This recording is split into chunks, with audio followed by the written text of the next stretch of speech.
메리 크리스마스. 크리스마스의 분위기는 이재규 장로님으로부터 오는 것 같아. 까만 양복에 하얀 와이셔츠에 빨간 넥타이. 오늘 축복된 성탄 이브 하루 전날입니다. 우리 한국 대표 동요 중에 오빠 생각, 여러분 시대는 이 노래를 불렀는지 모르겠습니다.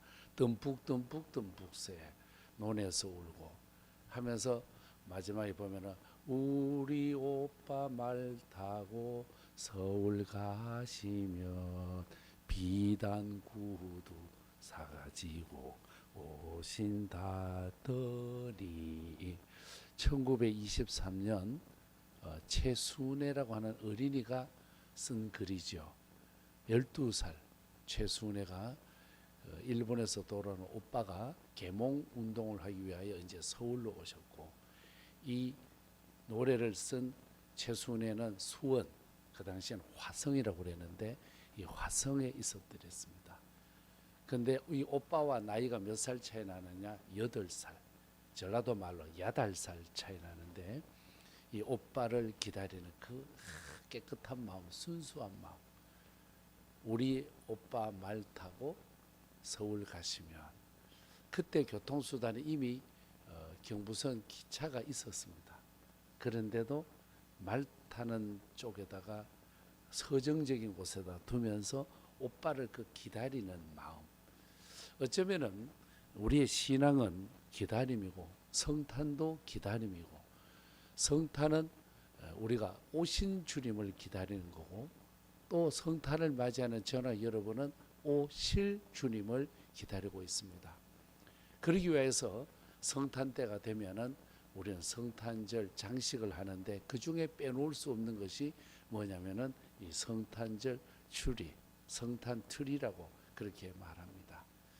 이 성탄 트리의 유래는 여러 가지가 있습니다만은 루터 시대 16세기로 보죠.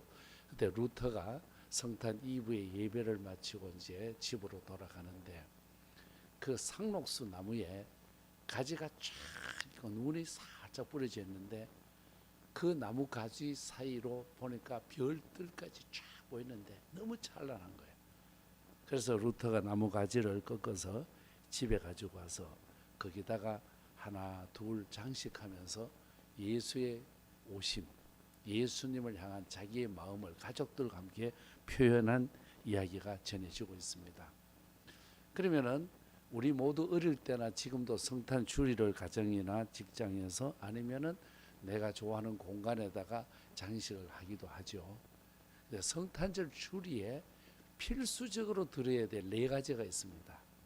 성탄절 주리에 원래 기독교 전례에 보면은 4가지가 들어가야 되는데, 그 중에 들어가는 것이 뭐냐면은, 여러분 이게 뭐냐면은 사과, 이게 짜갑니다. 짜가 가짜지만은 이제 선악을 알게 하는 것. 우리가 원래 본질상 진노의 자녀였고 죄를 지어서 의에 이를 수가 없고 모든 사람이 범죄하여 하나님의 영광에 이를 수 없다는 죄에 대한 고백이 나무에 달려, 그것을 바라보면서 우리는 다 죄인이구나, 우리는 다 연약하구나, 모두가 연약함에 대해서 고백하는 것이 이 성탄절 추리에 빼놓을 수 없는 것이 이 사과, 과일을 선악과를 생각하면서 달기도 합니다.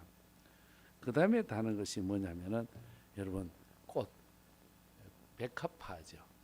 우리가 지금 백합화 하면은 흰 꽃으로 알잖아, 그죠? 이스라엘에 가보면 백합화가 빨갛습니다.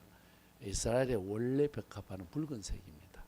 그래서 붉은색 백합화를 달아서 아가서를 보면은 가시나무 사이에 백합화가 있는데, 그 백합화가 바람에 흔들리는 나무 가지에 찔려 가지고 향기를 내는데 더 많이 내는 거예요.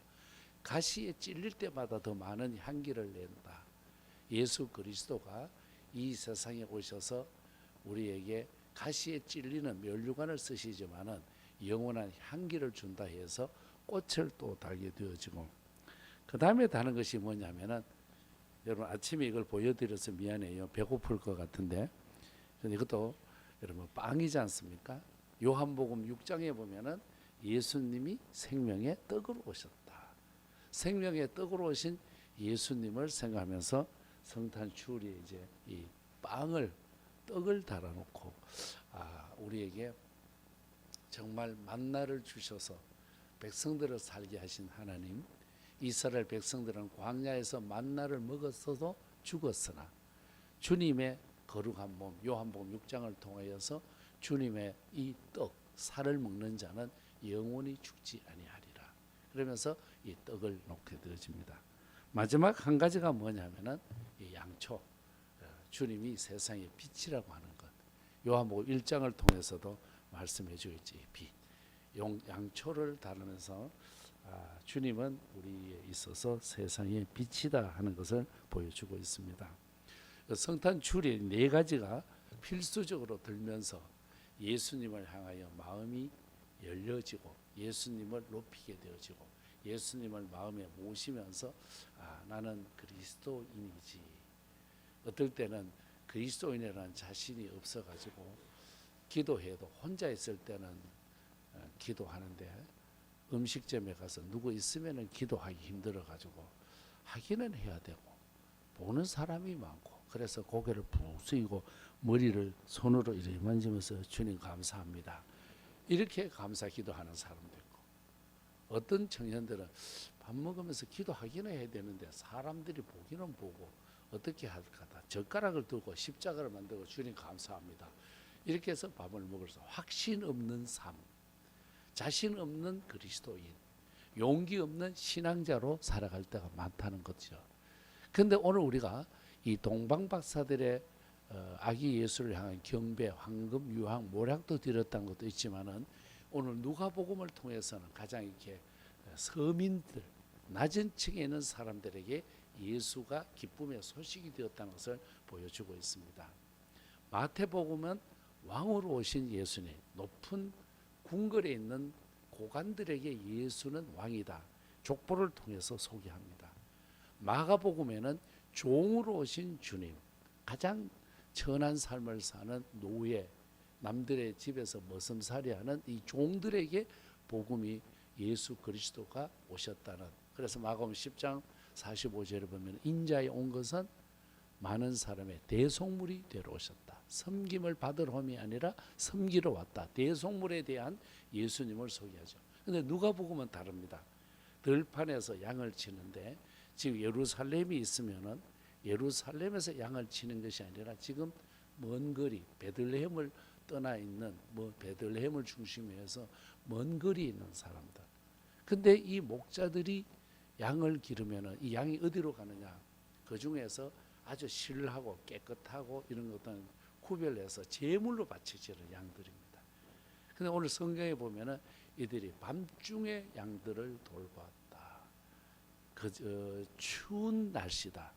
밤에는 다 춥잖아요, 그죠? 기온이 추운데도 지켰다. 더 나가서 새벽에 아기 예수 오심을 엎드려 경배하게 되었다. 기독교는 그래서 새벽의 종교다.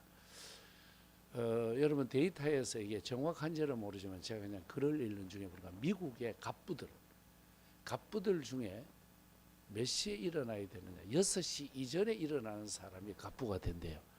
여러분은 출근 아니라고 4시에 일어난 분은 더 부자가 될 줄로 믿고요. 자, 그러니까 조금 일찍 일어난 사람들에게 옛날에 우리가 영어 배울 때 일찍 일어나는 새가 벌레를 많이 잡는다는 걸 들었는데 또 미국 가시면은 어때요? 얼리 버드라고 하는 게 있잖아요. 일찍 가면은 빵값이 싸단 말입니다. 그래서 보면은 똑같은 음식을 먹으면서도 부지런한 사람, 일찍 가는 사람들에게는 디스카운트 해주는 것을 보면은 이 목자들의 삶을 여기에서 배운다. 그래서 목자들에게 있어서 귀한 것이 뭐냐? 3가지가 있는데 하나는 초심. 우리가 양을 길러서 나도 살지만은 제물로 바쳐진다. 사람들이 알아주든 안 알아주든 메시아 예수를 기다리면서 사는 그들, 메시아를 향한 고백과 기대감은 변함이 없었다는 것을 알 수가 있습니다. 이런 초심에 변함이 없었고 그 다음에 이들에게는 열심이 있었어요. 밤에도 눈을 뜨고 지킬 정도면은 열심히 아니겠습니까? 열심히 있는 사람, 그런 사람이 성공하고, 여러분 뭔지 모르게 열심히 있을 때 우리에게 성공과 승리의 길이 주어진다. 특별히 여기에는 대제사장, 제사장, 서기관들이 양을 준비하고 생각을 해내. 그들은 끄떡도 하지 않고 가장 겸손하게 가장 낮은 자리에서 새벽을 깨우며 열정을 가지고 있었던, 더 나아가서 이들에게 있어서는 뭐가 있었느냐, 뒷심까지 있었다. 끝까지 아기 예수 앞에 엎드려 경배할 정도로 이들의 열심, 특심, 더 나아가서 초심뿐만 아니라 뒷심까지 있었다는 것을 우리에게 보여주고 있습니다. 오늘 말씀 속에서 보면은 우리에게 주는 메시지가 큰 기쁨의 좋은 소식, 예수 때문에 행복하고 예수 때문에 위로를 받고 예수 때문에 힘을 얻는 삶이 우리의 삶이 아니겠습니까? 사람들하고 다투기도 하고 또 뭔지 모르게 감정이 다 교류가 다를 수 있잖아요. 여러분 혈액형만 해도 몇 가지가 있고 MBTI 유형 검사에도 봐도 16가지 유형이 있어서 사람마다 다 다릅니다. 그래서 우리는 다를 것뿐이지 틀린 것은 없다는 거죠. 우리 모두는 다른 것을 인정할 수 있으면 참 좋겠는데 다른 것을 인정하지 못할 때가 참 많습니다. 이런 우리의 성품을 가지고 예수를 향하고 내일이면 성탄절을 맞이하는데 큰 기쁨의 좋은 소식, 그분이 예수님. 큰 기쁨의 좋은 소식 앞에 목자들의 경배가 지극히 높은 곳에서는 하나님께 영광, 땅에는 정말 평화로다. 제가 늘 말씀드리죠. 제가 전라남도 영광을 가도 내가 가는 굴비집, 하늘에는 영광, 땅에는 굴비, 이렇게 그 한 단어에서도 내 마음을 끌어가는 것이 있다면 나의 작은 고백이라도 주님이 나를 좋아하고 내가 주님을 사랑하는 고백이 말씀 안에서 또 내 신비에 새겨져서 큰 기쁨의 좋은 소식의 주인공이 저가 되고 여러분이 되시기를 주님 이름으로 축복합니다.